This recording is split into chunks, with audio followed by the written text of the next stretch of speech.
tokuchingamdzai vana vaMwari kuchirongwa chedu konai pastor. Mufaro wangu kusangana nemi zvakare makusina nhasi toda kutenda nenguva yatiri kuva nayo nevazhinji vari kukoveranawo zvakare nevamwe tichitendawo zvakare nevakuramba vachibvunza mibvunzo imwe inenge iri mitsva imwe inenge iri mafollow up questions from zvatinenge takadzidza kumashure. Musaregedza kuita izvozvo. Nhasi tiri kupindura zvakare mubvunzo wakabvunzwa noumwe wedu wakarerekera kune zvekuroora newanano asi wa a bit different from what we have been learning so far. Anoti iye from Genesis 38 verse 1 to 10 tinobvumidzwa here kuita family planning. Okay, zvakaiti tamhanya kuna Genesis 38 kwacho verse 1 to 10 tuverenge nyaya iripo then tozoona kuti Bible rinotibatsira sei pamubvunzo iwoyo. Genesis 38 verse 1 to 10 pane nyaya yaJudha naTamar.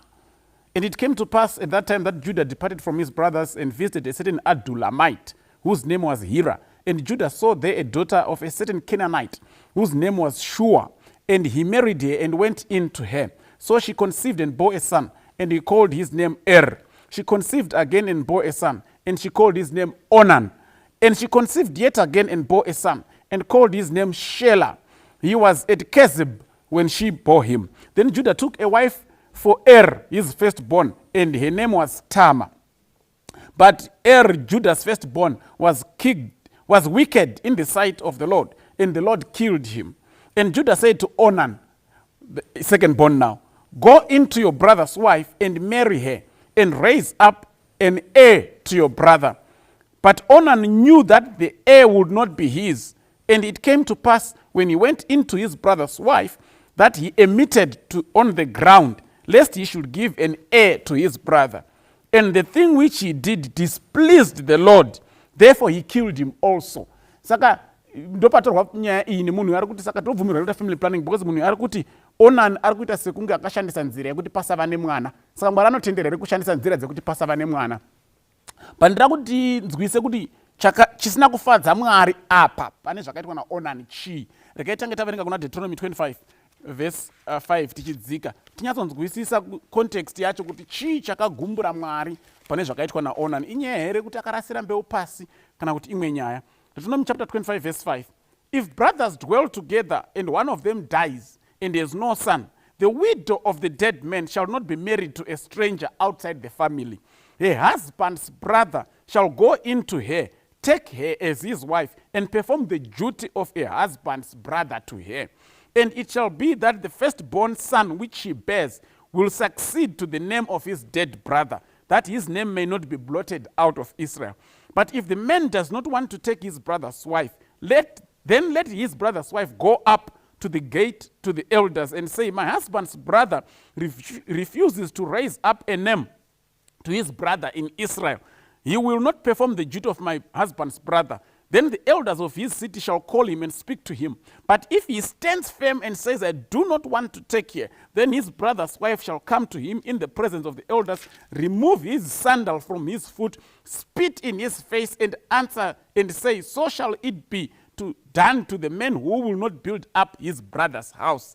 Saka mukadzoka kunyaya ya Onan, chakagumbura Mwari inyaya kuti Onan akaramba kumutsa imba yamukoma vake. Yeti Mwari akanga atodzidzisa kuti kana paitika tsaona dzakadaro ngapawane wemhuri anoita make sure kuti zita ramukoma harifi mumhuri iyoyo. It was not the method which angered God, but it was Onan's denial to take up his God ordained duty. Noza muri kuona kwataurira kuna Deuteronomy kunotonzi shangu yake yaibviswa osvipirwa mate kumeso otemwa neshangu iyo onzi ngazviitirwe munhu anoramba kumutsa imba yababa vake. Saka muchaona imimi kuti issue chayo was not kuti Onan akaramba akaita family planning. Onan haana kuita family planning. Akaramba kumutsa imba yamukoma vake. Now ndira kupai example ya Isaac ndiyo ndichangoshandisa iyoyo munyatsoona kuti whatever method was being used vakawanda but ndira kushandisa Isaac nokuti time yedu whatever method was being used Isaac controller wantu hwevana vake. Mukaenda pana Genesis 26 verse 8 inoti iyo, now it came to pass when he had been there a long time, the Isaac that Abimelech king of the Philistines looked through a window and saw, and there was Isaac showing endearment to Rebecca, his wife, of course, version inoshandisa root endearment, but mukashanda mamwe version, he saw Isaac sporting, S-P-O-T, without S-P-O-R-T, sporting with his wife, achitamba nemukadzi wake, and Abimelech said, what is this that you have done? To us, one of the people might soon have lain with your wife and you would have brought guilt on us. Chichakaitika. Isaac paakaenda kugerari munyika yemafilistia mazuva enzara akasvika kuchitonga Abimelech akabvunzwa nezvaRebheka akati ihanzvadzi yangu. Saka vanhu vaitofunga kuti ihanzvadzi nehanzvadzi. But umwe musi zvinonzi Abimelech achiona pawindo akaona katambiro kaita Isaac naRebheka akati no akasika hanzvadzi nehanzvadzi akanheke murume nemukadzi. And chicha waita ichi iye efunga kuti ndikaudza vanhu kuti mukadzi wangu anondiuraya because Rebecca was beautiful. Zvakamboita baba wake futi Abraham. Saka katambiro kaitoita Isaac kanotiudza kuti Isaac was still meeting his wife. Vaitosangana semurume nemukadzi, but hapana kuitwa vana. Vana vanga vaitwa rini? Mukaverenga pataverenga verse ya 8 iyo yatoti when he had been there for a long time. Because Isaac akaita vana ane 40 years, ane 60 years, ndopa akatanga kuita vana wekutanga. Then achinzi akagara nguva yakareba kunyika yaAbimelech, hapana mwana akabarwa, but he was still sporting with his wife. Aitotamba nemukadzi wake zvekusangana kwemurume nemukadzi zvakagutsika.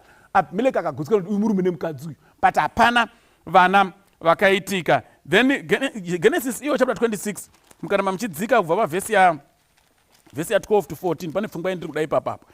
Then Isaac sowed in that land and reaped in the same year 100-fold, and the Lord blessed him. The man began to prosper and continued prospering until he became very prosperous. For he had possessions of flocks and possessions of herds and a great number of servants. So the Philistines envied him. Atipuwi history kuti Isaac had many children. Trungopiwa Jacob and Esau. But he was blessed by God. He became prosperous. He continued to be prosperous, and he was very prosperous, and he had many flocks and herds and servants. Sanguva yese agara Isaac na Rebecca, he only had 2 sons. We don't know which method he was using not to have children again. We don't know whether, but what we know is somehow Isaac had a method of controlling the number of children that he had. Saka mukazoverenga vhesi yandiri kuda kupedzisira yekuna zvirevo, tobva tasiya taisa principle ipapo. Kana uchifunga kuva kana kusava nevana vakawanda, kuwanda kwacho kusingazikanwe kuti kungani zvakare. Mumwe ndakambomubvunza akati 4 vakawanda, mumwe ndikamubvunza akati 10 ndo vakawanda, mumwe ndikamubvunza akati 7 ndo vakawanda. Mukaenda pana zvirevo chapter 13 verse 22, a good man leaves an inheritance to his children's children, but the wealth of the sinner is stored up for the righteous. Murume akanaka anosira nhaka vazukuru vake. Murume akanaka anosira nhaka vazukuru vake. A good man, which means a bad man dies without leaving anything to his children's children. Anotombotora vana vake iye, vana vevana vake. Saka kana uchiunganidza vana vausingagoni kuzosira nhaka yevana vavo, you are not a good man before God. You need to ask Isaac kuti akazviita sei usare nevana vaunogona kuti kana waita vana iwewe vana vavo vanosara vachiti tiri kudya mari dzasekuru vedu, tiri kugara mudzimba dzatakavakirwa nasekuru vedu, tiri kudhiraivha mota dzatakatengerwa nasekuru vedu tisati tavako. Ukaona usati waakugona kuita izvozvo, then bvunza Isaac kuti akaita sei usare nenhamba yaunogona kuita izvozvo, because Mwari anoti it's only a good man who does that, which means ukafa usina kusiyira vazukuru something to live on, you are not a good man. Wakatotambura kuchengeta vako because waitutira nekututira. The principle is, are you able to leave an inheritance for your children's children? If yes, then please go ahead and have as many children as you can have. May God bless you.